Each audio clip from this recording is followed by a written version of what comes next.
Leo hii katika kipindi chetu tunawaletea toleo maalum la safari ya AZAM FC huko Misri yenye mchezo wetu wa mkondo wa pili wa Kombe la Shirikisho la CAF dhidi ya Pyramids. Tuende pamoja.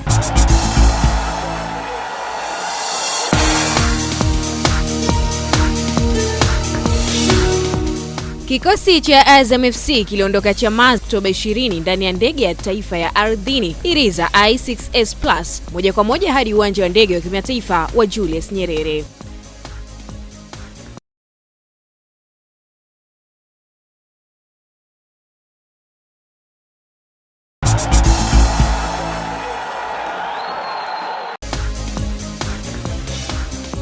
Kutoka uwanja wa kimataifa Julius Nyerere kupitia uwanja wa kimataifa wa Bole Addis Ababa Ethiopia hadi uwanja wa kimataifa wa Cairo Misri, AZAM FC ikawa imekamilisha safari ya kuelekea Misri.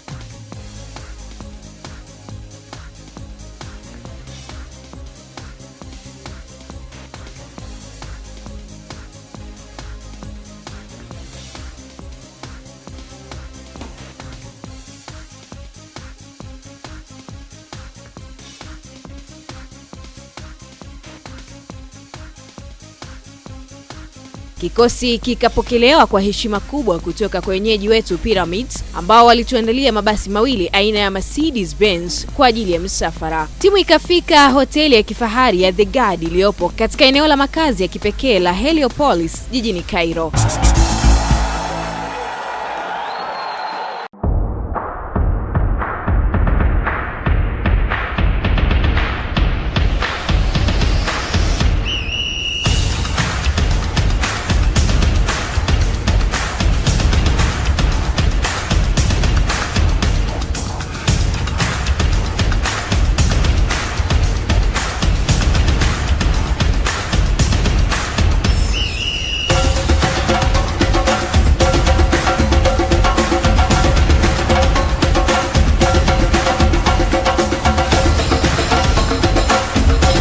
Oktoba 21 timu ikafanya mazoezi mepesi ya kurejesha miili katika hali ya kawaida baada ya uchovu wa safari na mechi ya mwisho ya ligi. Mazoezi hayo yalifanyika kwenye uwanja wa El Seka El Haddad jijini Cairo.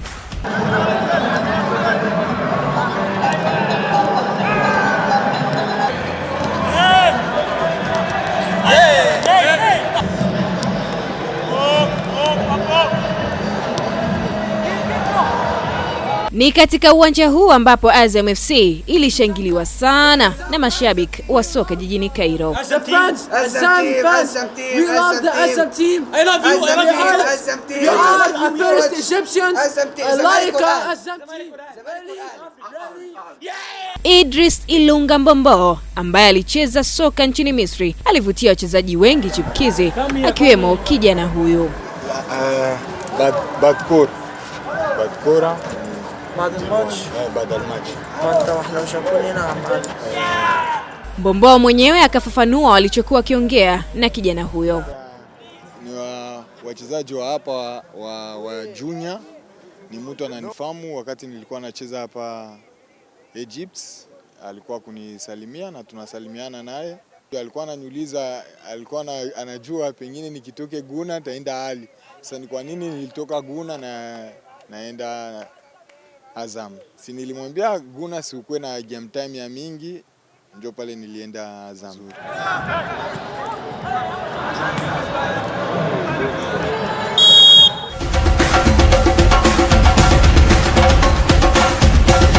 AZAM team, AZAM team, AZAM team, AZAM team.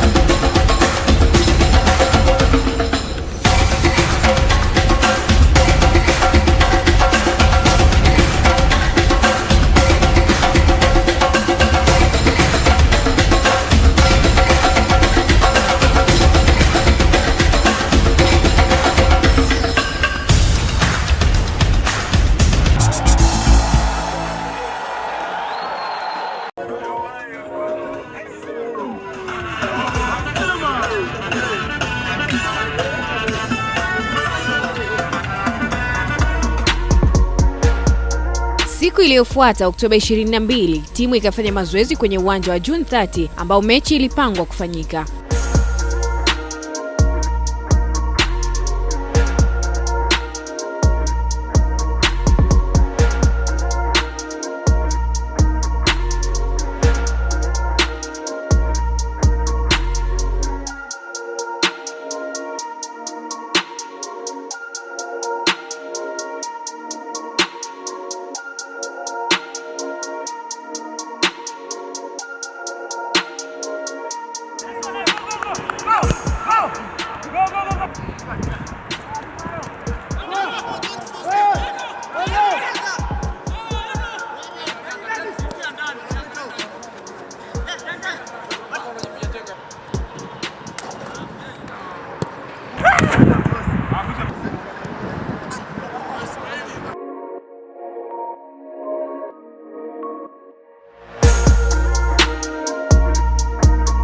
Baada ya mazoezi, balozi wa Tanzania nchini Misri Meja Jenerali Anselm Shigongo Bahati alitembelea mazoezi na kuwatia moyo wachezaji. Mmenipa moyo na faraja kubwa, na nategemea mchezo wa kesho utakuwa mzuri, wenye ushindani mzuri, na hatimaye muibuke washindi.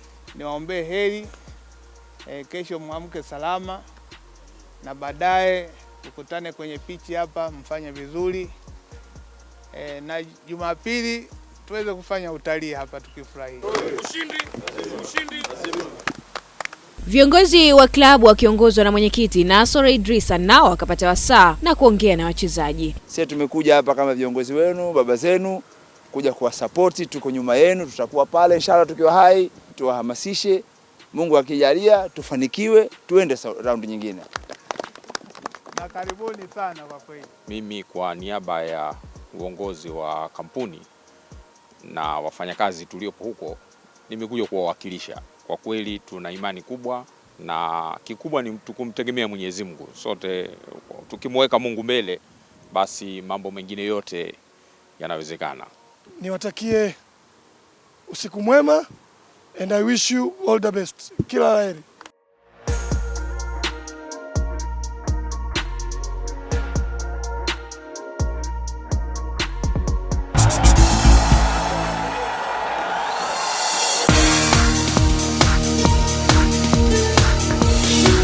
Ikafika Oktoba 23, siku ya mechi, na kikosi cha AZAM FC kikatinga kwenye dimba la June 30 kwa mapambano. AZAM Football Club wenye wanatokea ukanda nambari 5, ukanda wa CAFCC Afrika Mashariki na Kati. Saa 3 kamili usiku muda wa Misri, ambao ni sawa na saa 4 usiku za Tanzania, mchezo ukaanza. Akiwa Al Ahly wakati ule dhidi ya Sport ya Ivory Coast.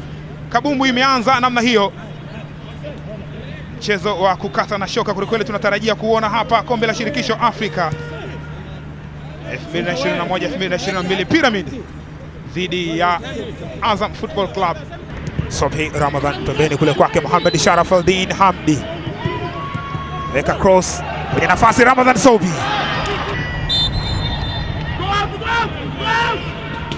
Ramadhan Sobhi. Nabil weka mpira katika njia ile, cross ya juu ile, cheza mpira bado, eneo la hatari na kakapani. Ali Gabri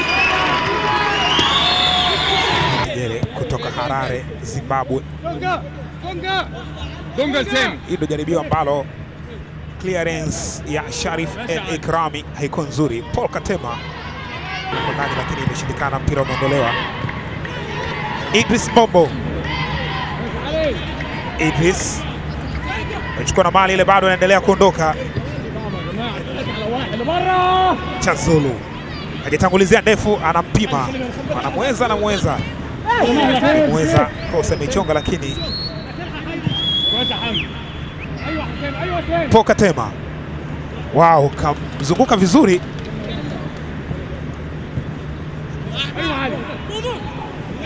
Idris Bombo Ilunga weka kwenye njia kule, Never Tigere anaweka cross ndani huku, lakini imepita mali ile kwa kuwahi. Charles Manyama kwa tayari ulishakwenda nje, kona ile tayari imeshajazwa ndani kule. Matias Chigonya anakuwa wa kwanza kwenye kiwango bora kweli leo hii. Omar Gaber ndio kusogea tena, lakini Daniel Mo amekata umeme. Haya, Suleiman Idi Nado anabambana mali ile carpet kama ya Chamazi, anavinyanyasa, anapiga tena mpira ule. Sharifu El Kirami amepitisha mpira ule, lakini umeshindwa. Haya, mpira mrefu ule unakwenda nje moja kwa moja, na huu ni msimu wao wa 3 wanatafuta nafasi ya kwenda playoff, na wamekuwa Idris Mbombo Ilunga Chazulu mwekuweka mpira mrefu mbele kwake Suleiman Idi Nado. Suleiman anajaribu kuchekecha tena, anapiga kinababatiza kwa mara nyingine tena. Hii ni ya Chazulu, Tigere inababatiza ile,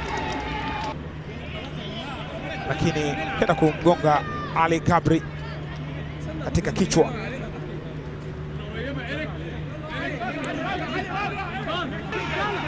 Tazama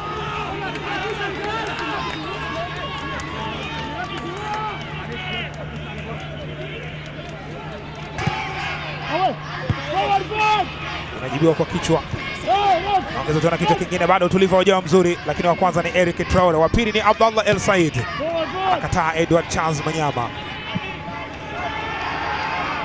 Safari inaendelea tena. Idi Suleiman hatari katika lango la Pyramid. Idris Mbombo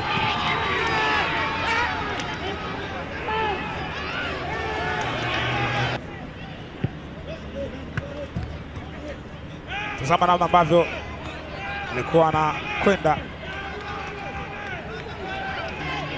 amechanja pembeni. Ramadhan Sohi, haya anaondoka sasa. Ismail Azizi Kada ameenda kuzidiwa njia mbele kutoka kwa Nabil Ali Dunga, pata kupita Ismail Azizi.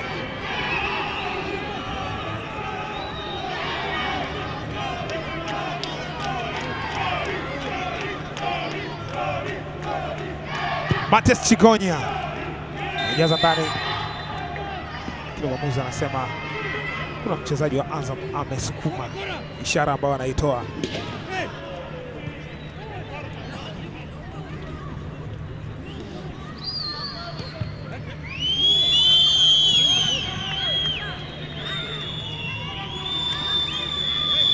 Haya,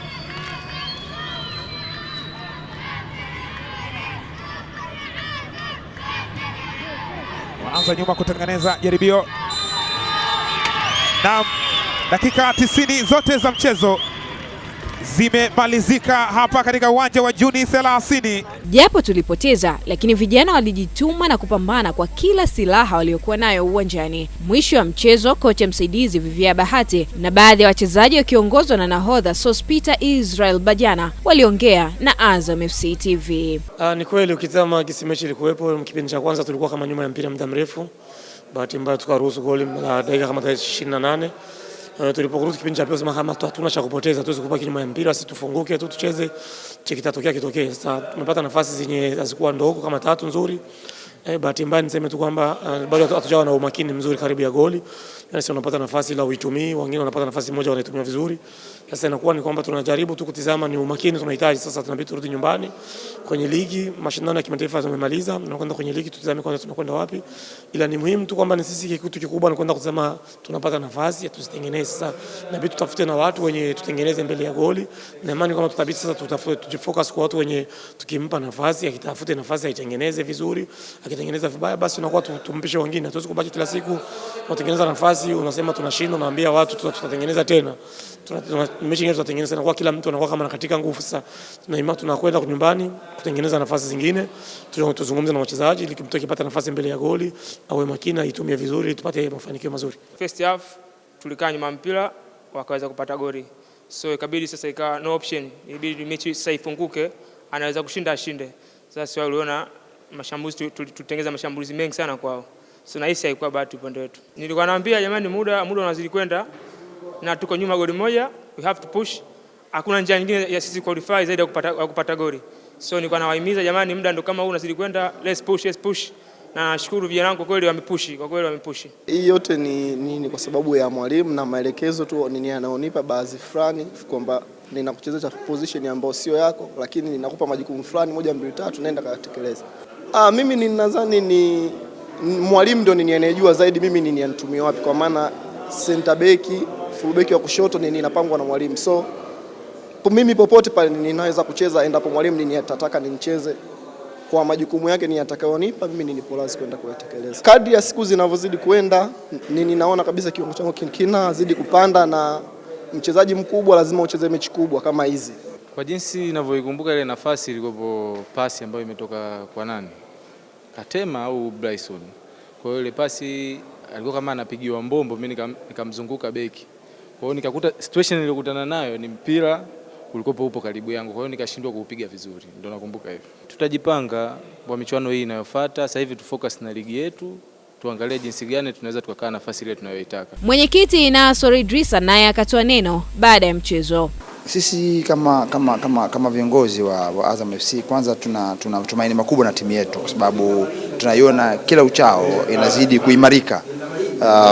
Sema katika mashindano haya kwetu tumekutana na timu moja kubwa sana ambayo tumetolewa kwenye mashindano, lakini kwenye ligi bado tunasema tuna timu ya imara kabisa ambayo inaimarika. Tuna matumaini makubwa kufanya vizuri kabisa katika ligi ya kwetu ili tuweze kurudi tena kwenye mashindano haya katika msimu ujao. Usiku wa Oktoba 24 kikosi kikaondoka jijini Cairo kupitia njia ile kama ya kwanza, Cairo, Addis Ababa na hatimaye Dar es Salaam, Tanzania. Katika uwanja wa kimataifa wa Julius Nyerere, ndege ya taifa ya ardhini ilikuja kuwapokea mashujaa na kuwafikisha salama nyumbani Azam Complex Chamazi. Basi hiyo ndiyo safari nzima ya kikosi chetu pendwa cha Azam FC nchini Misri. Na kufikia hapo ndio tumefikia mwisho ya kipindi chetu. Hadi kipindi kijacho, kwa heri. Usisahau Azam FC, timu bora, bidhaa bora.